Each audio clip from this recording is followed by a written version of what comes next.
రాముడైన చంద్రబాబు నాయుడు గారు ముఖ్యమంత్రి అయిన తర్వాత పేద బడుగు బలహీన వర్గాల్లో వచ్చిన ఆనంద దోటికల మధ్య మూడోసారి మళ్ళా ఈ రోజున పెన్షన్ కార్యక్రమాన్ని ఒకరోజు ముందుగా 1వ తేదీ ఇవ్వాల్సినటువంటి పెన్షన్ని ఒక్కరోజు ముందుగా అంటే 1వ తేదీ ఆదివారం వచ్చినందువల్ల ఒక్కరోజు కూడా వాళ్ళల్లో ఎదురు చూపులు ఉండకూడదని వాళ్ళ ఆనందాల్లో నిండాలనే ఆలోచనతో ఈరోజు రాష్ట్ర ప్రభుత్వం తీసుకున్న నిర్ణయంలో భాగంగా ఈ రోజున ప్రతి ఇంటా కూడా పండుగ వాతావరణం, ప్రతి ఇంటా కూడా పెన్షన్లు పంపే కార్యక్రమం కూడా నిర్విఘ్నంగా నిర్వహిస్తున్నారు.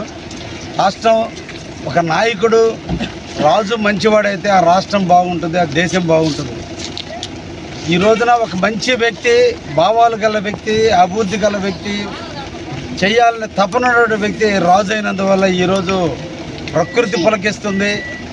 రాష్ట్రానికి కావాల్సిన వనరులు వస్తున్నాయి. రాష్ట్రంలో ఎక్కడా కూడా ఇబ్బంది పడకుండా ఈరోజు ప్రజలు సుఖ సంతోషాలతో ఉన్నారు. ఇది రామరాజ్యం. అందుకే రాముడయ్యాడు చంద్రబాబు నాయుడు.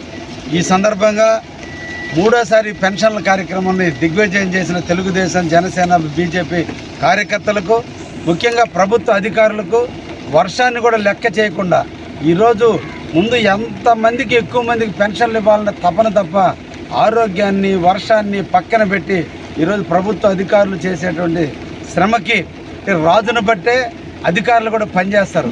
రాజు పేరు రావాలనే ఆలోచనతో ఈరోజు ప్రభుత్వ అధికారులు తీసుకున్న నిర్ణయాన్ని కూడా వారందరినీ కూడా అభినందిస్తూ సెలవు తీసుకుంటున్నా. ధన్యవాదాలు.